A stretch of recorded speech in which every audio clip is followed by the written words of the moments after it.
ready? Harmony Williams here. Ironically, as soon as I said I was going to start filming more videos, I went right into a flare-up. That flare-up has not ended, so I'm going to be posting this as a single raw footage shot and see how that goes. I just really want to talk about books, so I'm going to talk about books. Also, I've got a little bit of brain fog today, so those times when I'm looking for a word and pausing for a while, that's what it's like to have brain fog. It's real fun. I have my handy reading journal. It's almost like halfway done, so it's going to be my 2021 reading journal as well. I'm going to be showing this in a separate video after I've done my artwork for my November and December favorite books. I honestly don't know what my November favorite book is, so that's what's been holding me off from doing my artwork for that, but hopefully I'll decide. Let's talk about the best books read in 2020.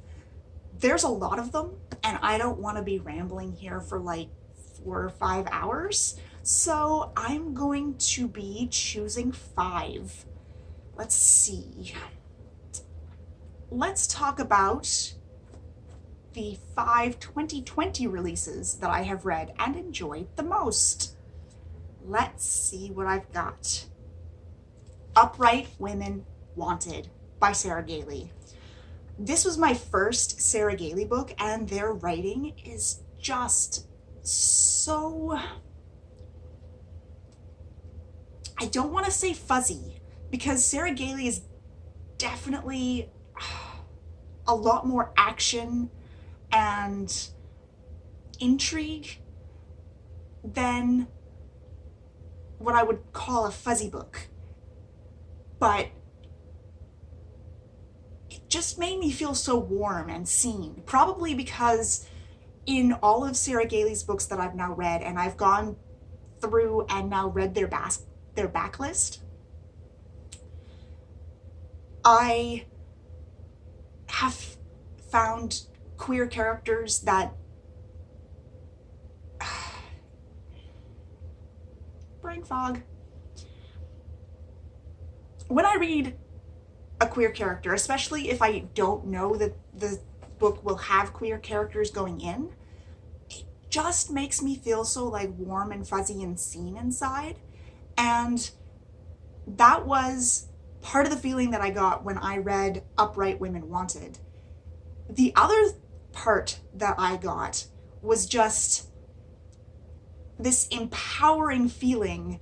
The tagline is, "Are you a coward or are you a librarian?" And the book is about like kicking out the fascists, subverting society, finding your own people, all set in a futuristic type Wild West. And I'm not usually a Wild West type of reader, but for Sarah Gailey, I sure am. Definitely one of my favorite books in 2020. 2, and this is a book that I could probably talk about for a couple hours, Harrow the Ninth. If you haven't read Gideon the Ninth, then I don't recommend that you start with Harrow, because in order to fully appreciate the second book in the series, you really have to have read the first book and know what happened in the first book going into the second book, because the second book is this masterpiece of an unreliable narrator who's undergoing a psychosis. Basically, trying to explain this without spoilers, basically Harrow is mentally denying that the events at the end of the first book ever happened. She went so far as to like, I don't want to say operate on her own brain, but perform some sort of magic on her own brain so that she does not remember what happened, and she's trying to get on with her life without revisiting that pain. Now, the absolute brilliant part is that there's a lot of things in there that you think are just her psychosis trying to like edit out the fact that the events happened. And by the end, it comes together in just this beautiful, nuanced, woven tapestry that validates all of your like guesses as you were going along, and there's twists that you didn't quite see, and it is just a brilliant masterpiece of a book. Probably my favorite book, and I might say that's for all 5 of them, but it's probably my favorite book of 2020 just because of the way that it's written. I didn't know that I wanted an unreliable narrator until I read this book. Brilliant, absolutely brilliant. And it's also funny. Like, I love Tamsin Muir. I also read her new novella, and it's called Princess Florinda and the 40-Flight Tower. And it is basically what you would expect a person who wrote about trash lesbians in space to write if she was going to write a fairy tale. It's wonderfully irreverent, got a little twist in there. I really, really enjoyed it. I recommend it too. That'll be an honorary mention because it doesn't quite make my top 5, I don't think. The next book, I can't believe I haven't talked about this sooner, was the new Murderbot. I have read it like 3 times this year. Murderbot is my favorite series, and when I need comfort, I turn on Murderbot and I go through the novellas, and it's been a pandemic, so you know I've read it many, many times. The new one is absolutely brilliant.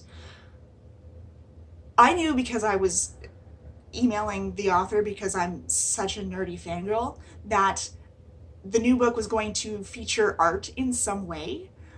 But when they start out on this dead ship, I'm like, no, please don't let art be dead. And it was funny and lots of action. And I really loved how Murderbot found the place where it wanted to be in the end.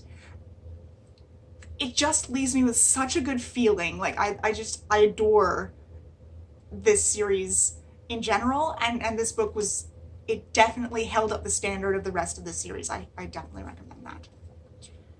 So now I have to choose 2 others from this list. Oh my gosh, Cemetery Boys.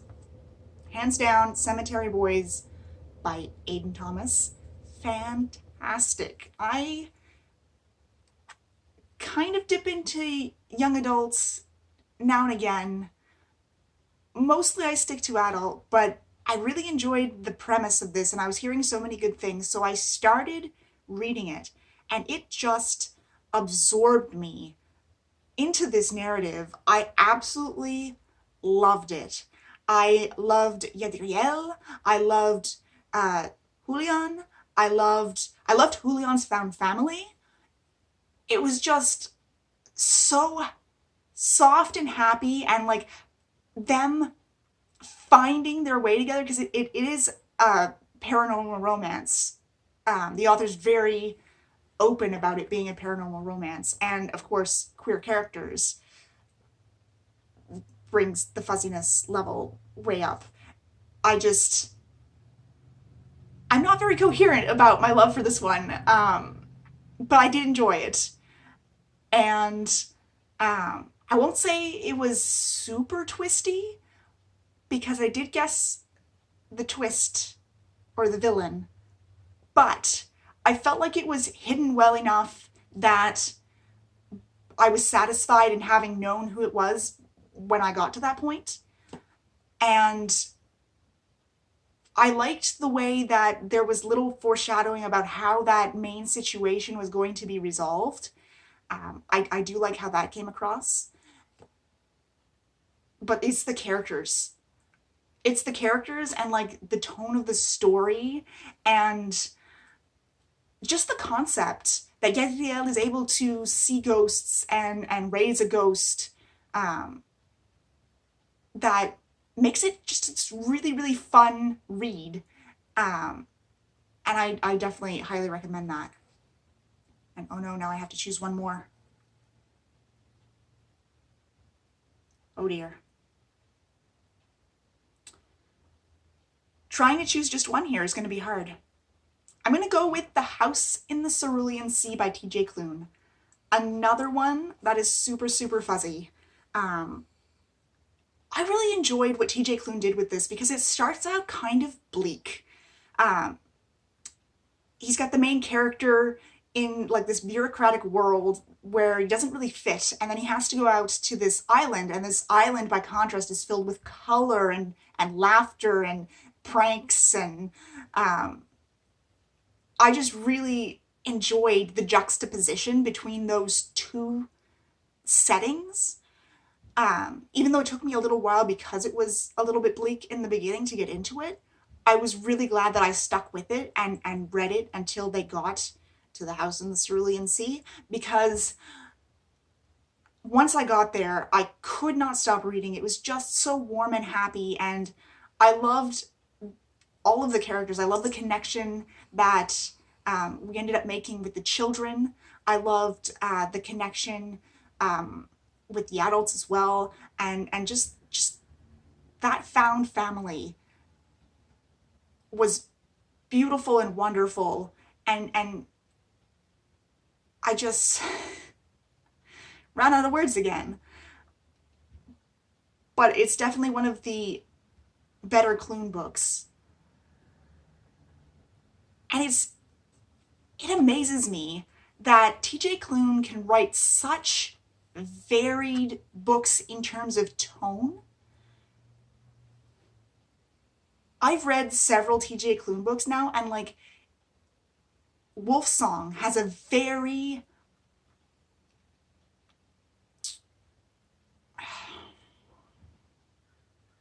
particular feel to it. It's very angsty, and the world is a little bit dark and melodramatic even, and the writing is very fluid and lyrical, and it really drew me in. And then I've read The Lightning Struck Heart, which is banter from start to finish. Absolutely hilarious, off the charts, ridiculous. I like to describe it as the gayest book ever written. And I'm sure if you've read it, you kind of agree with that, because it's very, very gay. Like very, very explicitly gay, and lots of gay jokes, and just the feel of it, and it's hilarious, and there's lots of pining, and that had a very different feel from Wolf Song. And now you have The House in the Cerulean Sea, which is very soft and about finding yourself and finding your place and finding your family, and it's just so fuzzy and wonderful. And I have to like tip my hat to TJ Klune for being able to write so many different styles, or making each book so unique that you can really think of them as like a separate unit. And I recommend that one too. That was 5, sadly, because I'm looking at this list of 2020 releases that I have here that I've read, and most of them I enjoyed a lot. So maybe I'll come back for another 5 another day. Until then, I'm going to say happy reading, and I'm going to go do some of that reading myself.